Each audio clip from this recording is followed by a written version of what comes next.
Hi, welcome to another session on modulus equations. Today you will be learning how to solve modulus equations type 2 using graphical method.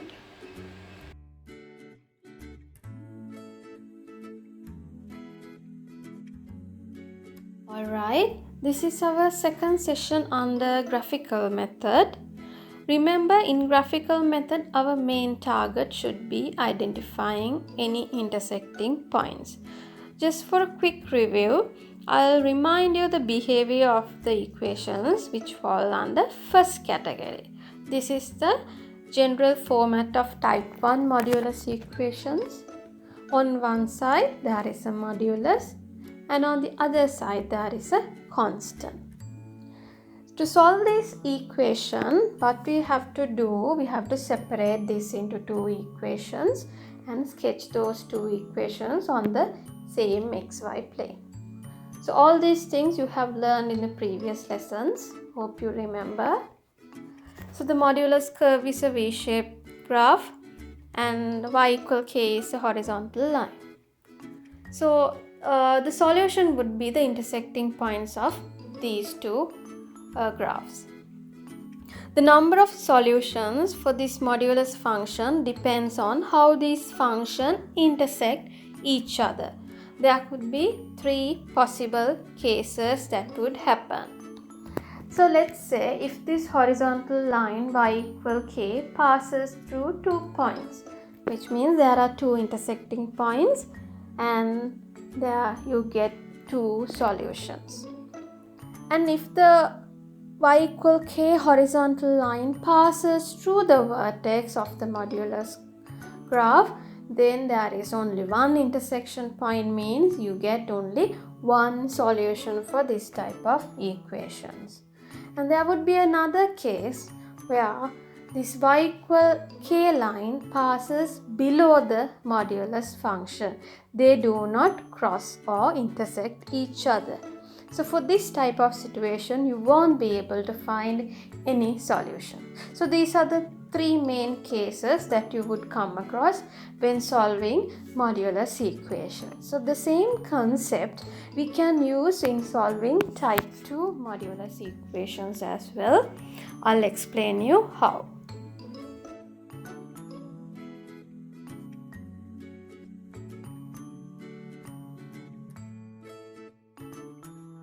Okay, moving on to the second category. As you see here, in type 2 equations, on one side there is a modulus and on the other side there is a linear function of x. Solving these type of equations using graphical method means, again you have to split this equation into two different equations and then sketch those two different equations on the same xy plane. Right, so quite obviously this modulus function is a V-shaped graph. You get it like this. And then the linear function of x is a sloping line. So it could be either positive gradient or a negative gradient. It depends on the question. Right, so how you find the solution for this equation, our main equation?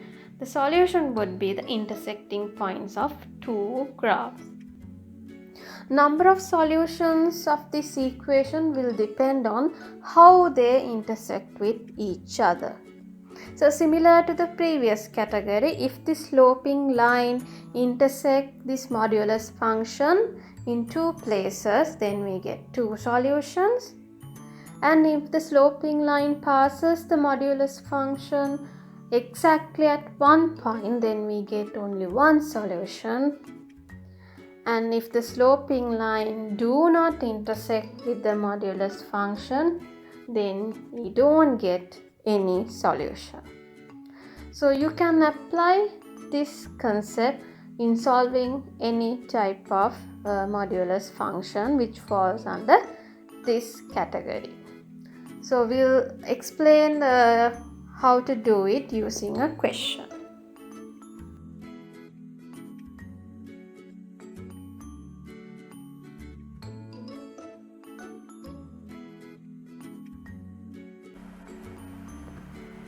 Okay, the question is modulus 3x minus 5 is equal to 11 minus x.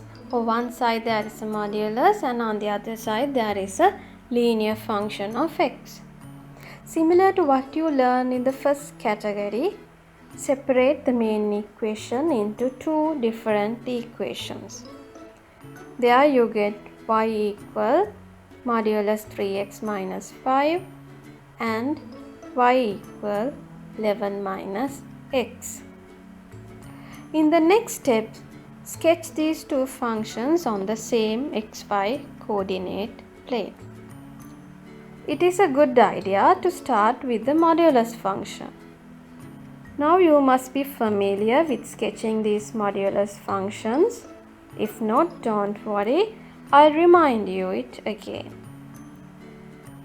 First, you have to ignore the modulus and sketch y equal 3x minus 5. So to sketch a straight line, we need at least 2 points. So substitute x equals 0 to get y-intercept. There you get 0, minus 5. Substitute y equals 0 to get the x-intercept. It is 5 over 3, 0. Now we are ready to start sketching. Plot these 2 points and connect those with a straight line. Here we get y equal 3x minus 5 straight line. As the second step of sketching modulus function, identify the section which is below x-axis and take the mirror image of that section on x-axis. This is how we draw the mirror image. Right, as the final step, either erase or leave this section as the dotted line to show that it doesn't belong to modulus function. Right. Though we name this graph as y equal modulus 3x minus 5, for equation solving it's easy if you name it as two different equations. So we'll name these two arms. This is our original one, y equal 3x minus 5, and this arm is the mirror image or the reflected section. So we name it as y equal negative brackets 3x minus 5. So if you want, you can expand the brackets and write it as minus 3x plus 5. Alright, we are done with the modulus function. We can now move on to the second function, the linear function y equal 11 minus x. It's obviously a straight line with a negative gradient. But still we have to find 2 points of intersecting on x-axis and y-axis. For that, you substitute x equals 0. Then we get y equal 11, it's the y-intercept. Substitute y equals 0, then we get x equals 0, that is the x-intercept. So plot these 2 points on the xy plane and connect those with a straight line. There we get the y equal 11 minus x straight line. As you see here, there are 2 intersecting points. For each of reference, we label it as A and B. The x coordinates of A and the x coordinate of B would be the solutions of our modulus equations. So the target should be finding these x coordinates. So I'll tell you how. So if you take this section, for point A, it intersects 3x minus 5 and 11 minus x curves. So you write it as 3x minus 5 is equal to 11 minus x. This is a very simple linear equation. What you do, you bring all the like terms to one side. So I'll bring x terms to the left hand side and move the constants to the right hand side. Then we get 3x plus x is equal to 11 plus 5, it is 16. 4x is equal to 16. You divide both sides by 4, you get x equal 4. To find the x coordinate of B, we solve negative 3x, negative 5 is equal to 11 minus x. When you expand the bracket, we get minus 3x plus 5 is equal to 11 minus x. And bring the like terms or x terms to one side and constants to the other side. There we get negative 2x is equal to 6. You divide both sides by negative 2. Then you end up with x equal negative 3.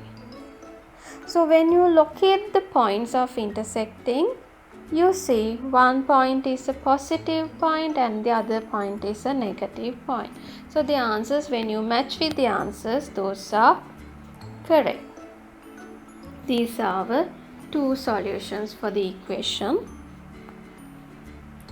But there is one more thing that you have to do before completing your answer, that is checking the validity of your answers.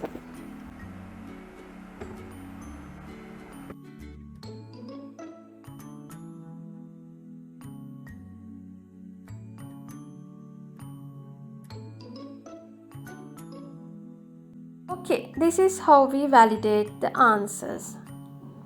Starting with x equal 4, we substitute x equal 4 in our original modulus equations. So modulus 3 times 4 minus 5 is equal to 11 minus 4. You substitute 4 in both the sides. Then this gives 12 minus 5 is equal to 7. So modulus 7 is equal to 7. So both sides gives the answer 7. So that answer is valid. And then as the next step, we'll substitute x equal negative 3.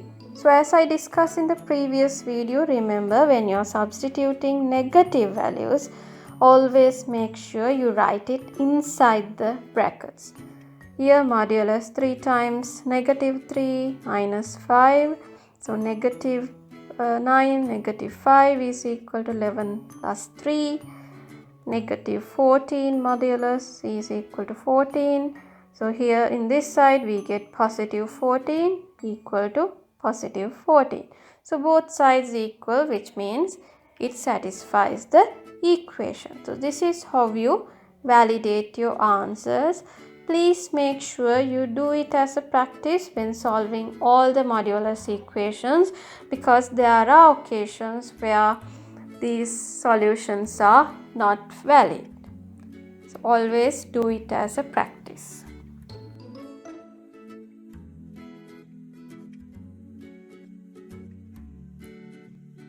Okay, this is your challenge, but today I'm giving just a single question. So do it and practice with the algebraic method.